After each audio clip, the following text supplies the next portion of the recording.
Assalamualaikum warahmatullahi wabarakatuh. Alhamdulillah, segala puji bagi Allah.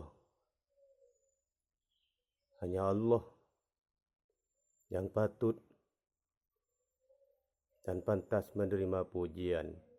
Allahu Akbar, Subhanallah. Dan salawat atas junjungan Nabi besar Muhammad sallallahu alaihi wasallam. Kerana kita sebagai umatnya, alhamdulillah,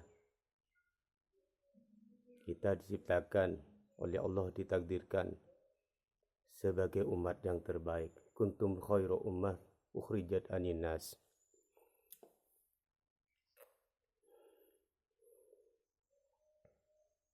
Kita ini hidup di zaman akhir. Zaman yang mana penuh dengan tipu daya, ujian,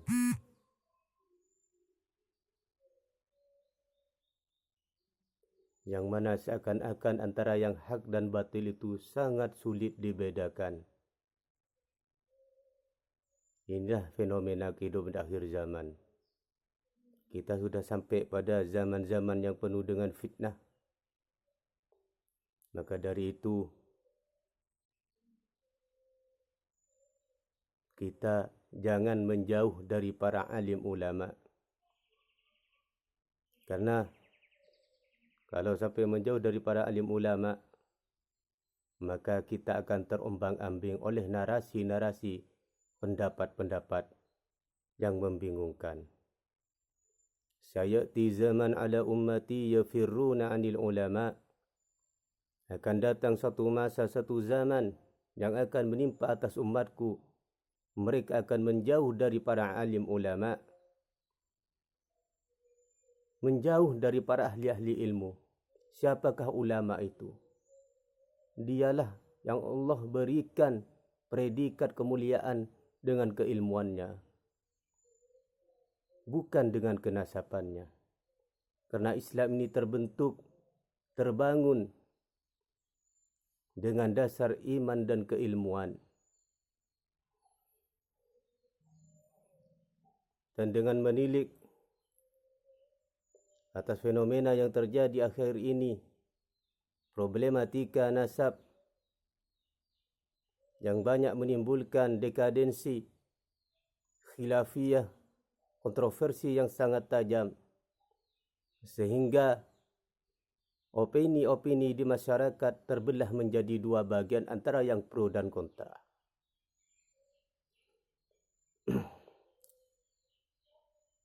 Dalam hal ini kita diajarkan sebagai bangsa Indonesia yang berpegang pada tata krama akhlakul karimah, kesopanan, saling menghormati antara satu dengan yang lainnya dengan asas gotong royong, saling membantu sebagai makhluk sosial.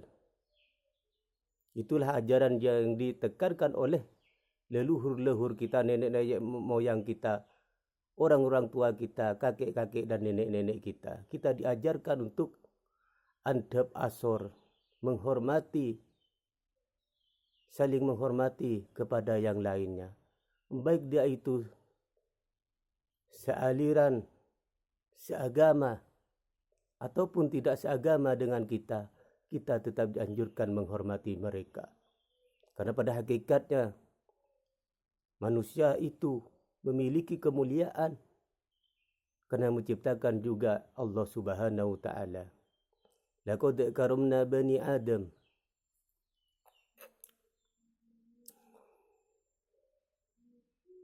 Maka untuk memberikan jalan penetralisir dalam gaduhnya masalah nasab ini, telah terurai berbagai macam bentuk narasi, opini, yang semuanya itu merupakan bukti-bukti, dalil-dalil dalam sebuah hujjah dan dapat dijadikan sebagai sandaran dan pembenaran, ataupun itu mencapai pada tahap kebenaran. itu bisa dijadikan sandaran. Itulah dalil-dalil yang bersifat kauli.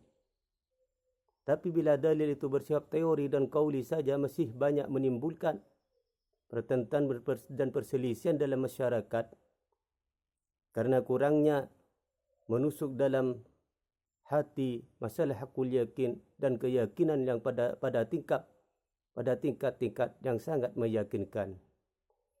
Maka dalam hal ini diperlukan bukti dalil kaul yang bersifat arkani, yakni bersifat perbuatan. Untuk menetralisir, untuk membentuk keyakinan pada masyarakat, pembuktian sebagai litaukid, sebagai penguat dari bukti-bukti dalil yang bersifat kaul, maka sebagai dalil perbuatannya diperlukan tes DNA. Maka dengan ini insyaAllah akan diperjelas oleh Allah benang merahnya. Apapun hasil dari pembuktian dalil bersifat perbuatan ini, maka kita sebagai bangsa Indonesia, sebagai masyarakat yang memiliki tata krama, kesopanan, akhlakul karimah, maka kita tetap kembali kepada hubungan dimensi sosial masyarakat, yakni hidup bersama secara rukun dan berdamai.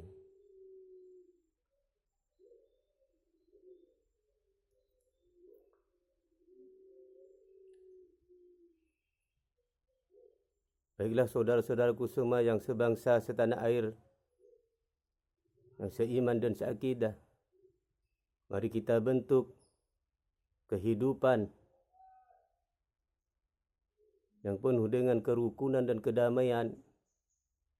Karena kita ini sudah dikeraskan dalam Sumpah Pemuda, yakni satu nusa, satu bangsa, satu tanah air Indonesia. Maka mari kita jaga keutuhan dan kedaulatan bangsa ini yang sudah diperjuangkan oleh leluhur-leluhur kita dengan air mata, dengan darah, harta dan benda, serta kehormatan mereka korbankan. Semua untuk demi kebahagiaan dan kesejahteraan, kemakmuran dan kelangsungan hidup kita di masa sekarang ini. Mari cepat kita selesaikan problema pertikaian, perbedaan khilafiyah dalam nasab ini. Bila satu kaul, bukti dalil secara kaul sudah diucapkan, dilontarkan, tapi masih menimbulkan pertentangan, maka dalil secara perbuatan itu diperlukan untuk menetralisir narasi-narasi yang simpang siur. Contohnya dalam ilmu tauhid, dalil secara kaulnya itu Allah itu ada. Dengan kita meyakini adanya Allah, itu sudah secara otomatis kita masuk dalam ranah iman. Itu dalil secara kaulnya. Tapi untuk memperkuat dalil itu dan menambah keyakinan, maka dipertanyakan lagi apa ada bukti adanya Allah itu. Lalu diberikan dalil secara perbuatan, secara fakta. Adanya buktinya Allah itu, yakni adanya dunia, alam semesta ini, adanya bumi, gunung, laut, tumbuhan, dan lain-lainnya. Itulah bukti adanya Allah. Dibuktikan. Itulah pelajaran dalam ilmu tauhid. Secara teori, dalil diucapkan. Untuk memperkuat dalil secara teori, dibuktikan dengan dalil secara perbuatan, bukti. Itu insyaAllah dengan adanya bukti ini secara perbuatan, maka insyaAllah akan terbuka tabir-tabir kebenaran itu. Wallahu muwaffiq.